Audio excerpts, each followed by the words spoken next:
Photo పెట్టావా అక్కడ మర్చిపోయావా? అదేవిధంగా తోట చంద్రయ్య జై జగన్ అన్నందుకు పీక కోసి చంపేశాడు మీ వైఎస్ఆర్సీపీ నాయకుడు. ఆ ఫోటో పెట్టావా జగన్మోహన్ రెడ్డి?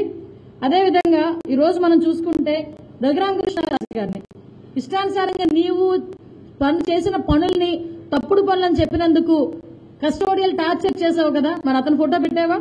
అదేవిధంగా డాక్టర్ సుధాకర్ది, వరప్రసాద్వి, అదేవిధంగా ఓం ప్రతాప్వి ఫోటోలు పెట్టావా? అదేవిధంగా మనం చూసుకుంటే చాలా ఫోటోస్ ఇక నా దగ్గర ఉన్నాయి. అమరావతి రాజధానిగా కొనసాగాలని మహిళా రైతులు రోడ్ల మీదకి వచ్చి ధర్నా చేస్తే పోలీసుల చేత కొట్టించి ఈడ్చుకుని వెళ్ళిన ఆ ఫోటోలు పెట్టకపోయావా? కావాలంటే నేను ఇస్తా. నువ్వు 5 సంవత్సరాల్లో నువ్వు చేసిన అరాచకాలకి ఫోటో ఎగ్జిబిషన్ పెట్టాలంటే ఢిల్లీలో జంతర్ మంతర్ కాదండి, ఢిల్లీలో ఇంచుమించు ఢిల్లీలో సగం అయిపోతుందేమో. ఢిల్లీలో సగాన్ని ఆక్రమించుకుని మేము ఫోటో ఎగ్జిబిషన్ పెట్టాలి ఈ రోజు నువ్వు చేసిన అరాచకాల గురించి చెప్పాలంటే. ఓకే, నువ్వు ఈ రోజు ఆరోపణ చేస్తున్నావు. నేను మొన్న కూడా డైరెక్ట్ గా చెప్పాను, యాజ్ ఏ హోమ్ మినిస్టర్ అడుగుతున్నా, 36 మంది రాజకీయ హత్యలు అన్నావు. కాదు, 4 హత్యలు రాజకీయ హత్యలు, అందులో 3 టీడీపీ వాళ్ళే బలైపోయారు, ఒకరు వైఎస్ఆర్సీపీ వాడు చనిపోయారు అని చెప్పి క్లియర్ గా నేను చెప్పాను విత్ క్రైమ్ నెంబర్స్. 36 మంది రాజకీయ హత్యలు అన్నావు, 45 రోజుల్లో 36 మంది రాజకీయ హత్యలు అన్నావు. నువ్వు అన్నదాని గురించి నేను మాట్లాడుతున్నా. మరి 36 మందికి రాజకీయంగా వైఎస్ఆర్సీపీతో ఏ సంబంధం ఉంది? అసలు 36 మంది పేర్లేంటి? 36 మందికి వైఎస్ఆర్సీపీతో ఉన్న సంబంధాలేంటి? ఈ 36 మంది దగ్గరికి ఎప్పుడైనా వైఎస్ఆర్సీపీ లీడర్ వెళ్ళినట్టుగా గాని, పరామర్శించినట్టుగా గాని ఇటువంటి ఆధారాలైనా ఉన్నాయా? కనీసం అలాంటి విషయాలు ఒక కేసైనా నమోదైందా?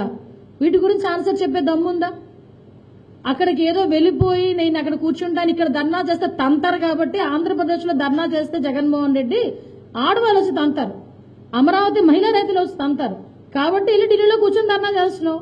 ఢిల్లీలో కూర్చొని ధర్నా చేసి ఏం మాట్లాడుతున్నావు? ఆంధ్రప్రదేశ్ ప్రదేశ్ దెబ్బతినేట్టుగా మాట్లాడుతున్నావు. నువ్వేమో ఏదో అంటారు కదా, 5 సంవత్సరాల్లోని అవినీతి, దౌర్జన్యము, దోచుకోవడం ఈ 3 ఎజెండాగా పెట్టుకుని పరిపాలించిన నువ్వు ఈ రోజు చంద్రబాబు నాయుడు గారిని చూసి సిగ్గు తెచ్చుకోవాలి. ప్రమాణ స్వీకారం చేసి నెల రోజుల్లోపే 2 సార్లు ఢిల్లీ వెళ్లి ఈ రోజు బడ్జెట్ లో సుమారుగా 15,000 కోట్ల రూపాయలు ఈ రోజు రాష్ట్ర అభివృద్ధి గురించి పెట్టించుకునే పరిస్థితి ఈ రోజు వచ్చింది. నువ్వు లాస్ట్ 5 సంవత్సరాలు 40 సార్లు వెళ్ళుంటావు, 1 రూపాయిని తీసుకొచ్చావా? 40 సార్లు వెళ్ళుంటావు. ఏ రోజు చూడు ఒక వెంకటేశ్వర స్వామి బొమ్మను ఒక స్టాల్లో తీసుకెళ్తాడు, ఏందినా అక్కడికి వెళ్ళి మాట్లాడేదంటే కాలు మొక్కుతాడు, ఇంకా ఏందినా మాట్లాడేదంటే అక్కడికి వెళ్ళి మాట్లాడేదేంటి, నా కేసుల పరిష్కారం ఎప్పుడని మాట్లాడుకుని వచ్చేసావు 2 రోజులు. ఈ రోజు నేర్చుకోవా, ఇంకా చాలా రాజకీయం ఉంది కదా. చంద్రబాబు నాయుడు గారు లాంటి సీనియర్ నాయకుడిని, ముఖ్యమంత్రిని చూసి నేర్చుకోవాలి.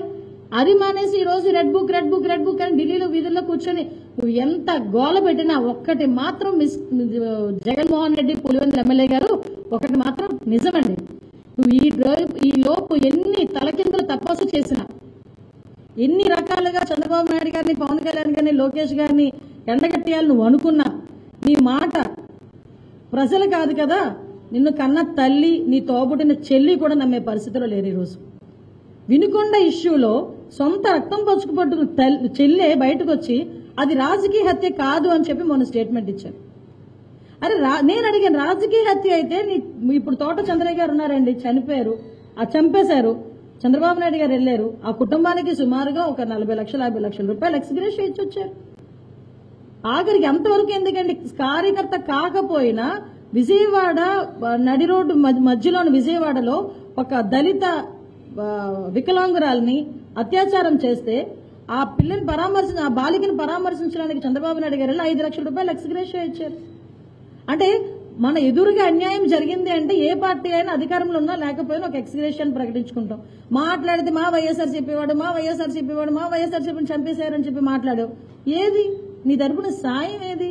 అంటే కేవలం ఇక్కడ అర్థమవుతుంది ఏంటంటే అసెంబ్లీని ఎగ్గొట్టాలి, అసెంబ్లీలోకి వచ్చి ఒక పులివెందుల ఎమ్మెల్యే లాగా మొహం చూపించలేడు కాబట్టి ఈరోజు వెళ్ళి ఢిల్లీలో కూర్చొని కాసేపు డ్రామా ఆడాలి అంతే తప్పించి ఇది ప్యూర్లీ డ్రామా.